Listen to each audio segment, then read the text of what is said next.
मैं अनिल कुमार, आदर्श coaching classes Maharajganj. आप सभी लोगों को दशहरा की हार्दिक शुभकामनाएं और दशहरा आप सभी के लिए मंगलमय हो। आज हम पढ़ेंगे स्पर्श व्यंजन क्या है, स्पर्श व्यंजन किसे कहते हैं, स्पर्श व्यंजन को कितने वर्गों में बांटा गया है, स्पर्श व्यंजन में ये अल्पप्राण क्या है, महाप्राण क्या है, अघोष क्या है, सघोष क्या है, उच्चारण स्थान इसका क्या है, द्विगुण या उत्क्षिप्त या अतिरिक्त व्यंजन क्या होते हैं, पंचमा अक्षर शुभाक्षर या नासिक व्यंजन क्या होते हैं, स्पर्श संघर्षी व्यंजन क्या होते हैं। आज हम स्पर्श व्यंजन में पढ़ेंगे। स्पर्श व्यंजन होता क्या है, स्पर्श व्यंजन किसे कहते हैं। तो जिन वर्णों का उच्चारण करते समय जिह्वा मुख के विभिन्न भाग को स्पर्श करती है उसे स्पर्श व्यंजन कहते हैं। दूसरी चीज इसमें ये क्वेश्चन आता है कि स्पर्श व्यंजन को कितने वर्गों में बांटा गया है। तो स्पर्श व्यंजन को 5 वर्गों में बांटा गया है, क वर्ग, च वर्ग, ट वर्ग, त वर्ग, प वर्ग। फिर इसमें ये पूछता है कि ये बताइए कि प्रत्येक वर्ग में कितने अक्षर होते हैं। तो आप बताएंगे प्रत्येक वर्ग में 5 अक्षर होते हैं। यहाँ पे आपका दिया हुआ है ये पहला, दूसरा, तीसरा, चौथा, पांचवा, ठीक है। तो इनका उच्चारण स्थान क्या होता है। तो क वर्ग का जो उच्चारण स्थान होता है ये कंठ होता है। क वर्ग का उच्चारण स्थान कंठ होता है। च वर्ग का उच्चारण स्थान तालु होता है। ट वर्ग का उच्चारण स्थान मूर्धा होता है और त वर्ग का उच्चारण स्थान दंत होता है और प वर्ग का उच्चारण स्थान यहाँ पे ओष्ठ होता है। अब हम ये जानेंगे क्यों इसका उच्चारण स्थान कंठ होता है। क्योंकि जब उच्चारण करते हैं तो ध्वनि जो है कंठ से उत्पन्न होती है, तो इसलिए उसका उच्चारण स्थान क्या होता है, कंठ होता है। जैसे आप कहते हैं क, ख, ग, घ, ङ, तो ये क्या है, कंठ से उत्पन्न होता है। जब कंठ से उत्पन्न होता है तो इसलिए इसका उच्चारण स्थान क्या होता है, कंठ होता है। दूसरा चीज दिया हुआ है इसमें च वर्ग, तो इसका उच्चारण स्थान क्या होता है, तालु होता है। तालु का सेंस क्या होता है, जब हम उच्चारण करते हैं तो जीवा क्या होती है, तालु से टकराती है। जैसे आप कहते हैं च, छ, ज, झ, ये क्या है, तालु से यहाँ पे है, तो इसका उच्चारण स्थान क्या होता है, तालु होता है। फिर आते हैं मूर्धा। मूर्धा क्यों होता है कि इसका उच्चारण स्थान मूर्धा होता है। तो ये मूर्धा का मतलब क्या होता है, जब हम उच्चारण करते हैं तो जीवा हल्की से ऊपर की ओर मुड़ती है, तो इसीलिए इसको कहते हैं मूर्धा। तो जिन वर्णों का उच्चारण करते समय जिह्वा जो है ऊपर की ओर हल्की सी मुड़ती है तो उसका उच्चारण स्थान क्या होता है, मूर्धा। जैसे आप कहते हैं टा, ठ, ड, ढ, ड, तो ये क्या है, मूर्धा होता है। यहाँ पे इसका उच्चारण स्थान क्या है, दंत, यानी त वर्ग का उच्चारण स्थान क्या होता है, दंत होता है। जैसे आप कहते हैं त, थ, द, ध, न, ये क्या होती है, ये जो है जब हम उच्चारण करते हैं तो जिह्वा जाकर के दांत से टकराती है। जब दांत से टकराती है तो इसलिए उसका उच्चारण स्थान क्या होता है, दंत होता है। अब हम बात करते हैं यहाँ पे प वर्ग, तो इसका उच्चारण स्थान ओष्ठ होता है। कैसे, जब आप उच्चारण करते हैं तो ओठ आपस में क्या करते हैं, टकराते हैं। जैसे आप कहते हैं प, फ, ब, भ, म, तो इनका उच्चारण स्थान क्या होता है, ओष्ठ होता है। अब क्वेश्चन ये पूछता है कि बताइए स्पर्श व्यंजन कितने होते हैं। तो स्पर्श व्यंजन की संख्या 25 होती है। देखिए 5, 10, 15, 20, 25। अगर क्वेश्चन पूछता है कि कुल कितने होते हैं, स्पर्श व्यंजन की कुल संख्या कितनी होती है, तो आप कहेंगे 25 और 2 कितना होता है, 27। ये 2 कहाँ से आ गया, तो ये आपके द्विगुण व्यंजन होते हैं जो अभी हम चर्चा करेंगे। ये द्विगुण व्यंजन है क्या, तो इनकी संख्या 2 होती है। तो 25 और 2 कितना होता है, 27।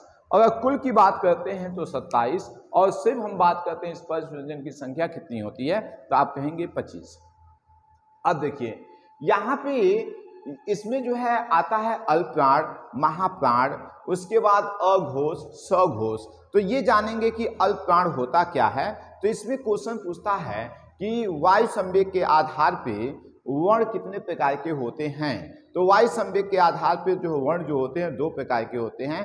पहला होता है अल्पप्राण और दूसरा होता है महाप्राण, ठीक। चाहे वायु संवेग भी पूछ सकता है या प्राणत्व के आधार पर पूछ सकता है। अगर क्वेश्चन कहता है कि प्राणत्व के आधार पे जो है वर्ण कितने प्रकार के होते हैं या वायु संवेग के आधार पे जो है वर्ण कितने प्रकार के होते हैं, तो आप कहेंगे 2 होते हैं। एक होता है अल्पप्राण और दूसरा होता है महाप्राण। अल्पप्राण होता क्या है, अल्पप्राण किसे कहते हैं। अल्प का सेंस होता है थोड़ा, प्राण का सेंस होता है वायु, यानी जिन वर्णों का उच्चारण करते समय थोड़ी वायु मुख से बाहर उत्पन्न होती है उसे अल्प प्राण कहते हैं। अब क्वेश्चन ये होता है कि इसमें कौन कौन सा जो है अल्प प्राण है। तो प्रत्येक वर्ग का पहला ये टोटल, प्रत्येक वर्ग का तीसरा ये टोटल, और प्रत्येक वर्ग का पांचवा अक्षर क्या होता है, अल्प प्राण की श्रेणी में आते हैं। प्रत्येक वर्ग का पहला, प्रत्येक वर्ग का तीसरा, प्रत्येक वर्ग का पांचवा अक्षर क्या होता है, अल्प प्राण की श्रेणी में आते हैं। अब क्वेश्चन ये होता है कि महाप्राण क्या होता है। तो महा का मतलब होता है अधिक, महा का सेंस क्या होता है, अधिक। आप प्राण का अर्थ होता है क्या, वायु। प्राण का अर्थ क्या होता है, वायु, यानी जिन वर्णों का उच्चारण करते समय अधिक वायु मुख से बाहर निकलती है उसे हम महाप्राण कहते हैं। अब क्वेश्चन ये होता है कि इसमें महाप्राण कौन कौन से हैं। जैसे हमने बताया प्रत्येक वर्ग का पहला, तीसरा और पांचवा जो है अल्प प्राण है। तो इसमें जो बचता है आपका दूसरा और ये दूसरा और चौथा, ये किसके अंतर्गत आते हैं, महाप्राण के अंतर्गत आते हैं। ये आपका सेकंड जितना है ये महाप्राण के अंतर्गत आते हैं। ये फोर्थ जितने हैं ये क्या हैं, ये महाप्राण के अंतर्गत आते हैं। तो इतना तो क्लियर हो गया, अल्प प्राण क्या है, महाप्राण क्या है। अब आते हैं अघोष और सघोष। तो ये क्वेश्चन आता है तारत्व के आधार पे ये वर्ण कितने प्रकार के होते हैं। तो तारत्व के आधार पे वर्ण दो प्रकार के होते हैं, एक होता है अघोष, दूसरा होता है सघोष। अब क्वेश्चन ये होता है अघोष किसे कहते हैं। और मीन्स होता है नहीं, घोष मीन्स होता है कंपन, जिन वर्णों का उच्चारण करते समय स्वर तंत्रियों में कंपन उत्पन्न नहीं होता है उसे अघोष कहते हैं। इसमें जो आपका स्पर्श व्यंजन है, तो स्पर्श व्यंजन का प्रत्येक वर्ग का पहला, ये आपका टोटल, ये जो पहला है और ये दूसरा, ये पहला और दूसरा जो है क्या होते हैं, अघोष की श्रेणी में आते हैं।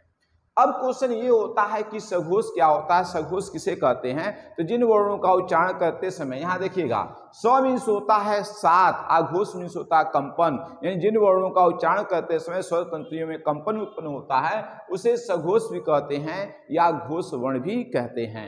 यहाँ पे आप देख रहे हैं कि प्रत्येक वर्ग का तीसरा, चौथा और पांचवा अक्षर ये किसके अंतर्गत आता है, ये सघोष के अंतर्गत आता है। प्रत्येक वर्ग का तीसरा, चौथा और पांचवा अक्षर क्या है, सघोष की श्रेणी के अंतर्गत आता है, सघोष के अंतर्गत आता है। अब आते हैं यहाँ पे उच्चारण स्थान मैंने आप पे बता दिया है। अब क्वेश्चन ये होता है कि द्विगुण व्यंजन क्या है या उच्छिप्त व्यंजन क्या है, अतिरिक्त व्यंजन क्या है। तो यहाँ पे आप द्विगुण व्यंजन चाहे उच्छिप्त व्यंजन चाहे अतिरिक्त व्यंजन सब एक ही नाम है, ठीक है। चाहे आप उसको द्विगुण व्यंजन कीजिए, चाहे उच्छिप्त व्यंजन कीजिए, चाहे अतिरिक्त व्यंजन कीजिए, सब क्या है, ये किसके अंतर्गत आते हैं। तो इसमें जो है ड़ शब्द होता है और ढपली वाला ढ में ढ होता है, ये किसके अंतर्गत आते हैं, ये इसी को हम कहते हैं द्विगुण व्यंजन, इसी को कहते हैं उच्छिप्त व्यंजन, इसी को कहते हैं अतिरिक्त व्यंजन। द्विगुण का सेंस क्या होता है, इसमें हिंदी वर्णमाला में ये दो गुण रखते हैं, इसलिए इसको द्विगुण व्यंजन कहते हैं। एक तो स्पर्श व्यंजन में यूज किया जाता है, अकुल स्पर्श व्यंजन में भी ये इसका यूज किया जाता है। तो यहाँ पे जो है दो गुण रखते हैं। उच्छिप्त का मतलब क्या होता है, जब हम उच्चारण करते हैं तो जीवा तेजी के साथ ऊपर की ओर आती है, उसी वेग से नीचे की ओर आती है, इसलिए हम इसको कहते हैं उच्छिप्त व्यंजन।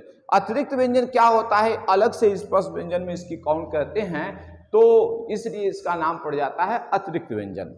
तो ये तो समझ में आ गया, द्विगुण व्यंजन क्या है, उच्छिप्त व्यंजन क्या है और अतिरिक्त व्यंजन क्या है। ये तुर्की भाषा के वर्ण हैं, ये तुर्की भाषा से लिए गए हैं। अब हम बात करते हैं पंचमा अक्षर या अशुभा अक्षर या नासिक व्यंजन, ये क्या होता है, किसे कहते हैं। तो यहाँ पर देखिए प्रत्येक वर्ग का जो पांचवा अक्षर होता है इसको हम क्या कहते हैं, ये पंचमा अक्षर कहते हैं। क्योंकि इसी को हम अशुभा अक्षर भी कहते हैं। क्यों अशुभा अक्षर कहते हैं, क्योंकि जब इसका उच्चारण करते हैं तो ध्वनि अशुभ सी प्रतीत होती है। अशुभ ऐसा अशुभ प्रतीत होता है कि कोई बच्चा आपके सामने बोले तो हम सोचते हैं कि वहां से हट जाएं, ऐसा अशुभ सा प्रतीत होता है। जैसे आप कहते हैं न ना णा, तो ये क्या है, अशुभ, नहीं नाक से ध्वनि उत्पन्न हो रही है और वहां पे जो है इसको हम क्या कहते हैं, अशुभा अक्षर कहते हैं। दूसरी चीज में क्या होता है, नासिक व्यंजन। क्योंकि नासिक व्यंजन इसलिए नाम पड़ गया है कि इसका उच्चारण करते हैं तो ध्वनि जो है नाक से उत्पन्न होती है, तो इसलिए इसको हम क्या कहते हैं, नासिक व्यंजन कहते हैं। अगला आपका है स्पर्श संघर्षी व्यंजन। स्पर्श संघर्षी व्यंजन क्या है, किसे कहते हैं? तो स्पर्श संघर्षी व्यंजन में आपके जो हैं ये च, छ, ज, झ, ये 4 अक्षर जो हैं क्या हैं, ये स्पर्श संघर्षी व्यंजन के अंतर्गत आते हैं। ये ईय शब्द इसमें नहीं आते हैं। स्पर्श संघर्षी होता क्या है? तो यहाँ पे आप कहते हैं कि जब हम उच्चारण करते हैं तो ये रगड़ के साथ उष्मा, जैसे जब हम उच्चारण करते हैं तो जो उच्चारण करते समय ये रगड़ के साथ उष्मा जो है बाहर उत्पन्न होती है, गर्मी बाहर उत्पन्न होती है, तो इसलिए इसको हम क्या कहते हैं? स्पर्श व्यंजन कहते हैं, स्पर्श संघर्षी व्यंजन कहते हैं। स्पर्श संघर्षी का क्या होता है? रगड़ के साथ। जैसे आप कहते हैं च, छ, ज, झ, ठीक है, तो ये क्या होती है? हमारे जीवा और जो तालु होती हैं आपस में चिपक जाती हैं, तो रगड़ उत्पन्न होता है, तो इसलिए इसको हम कहते हैं स्पर्श संघर्षी व्यंजन। तो ये आपके स्पर्श व्यंजन है। स्पर्श व्यंजन जो मोस्ट इंपॉर्टेंट टॉपिक है, यहाँ से आपके जो है बहुत से इंपॉर्टेंट क्वेश्चन बनते हैं किसी भी एग्जाम के लिए। ठीक है, तो आज के लिए बस इतना ही। नमस्कार, धन्यवाद। फिर से आप सभी लोगों को दशहरा की हार्दिक शुभकामनाएं, विजयदशमी की हार्दिक शुभकामनाएं।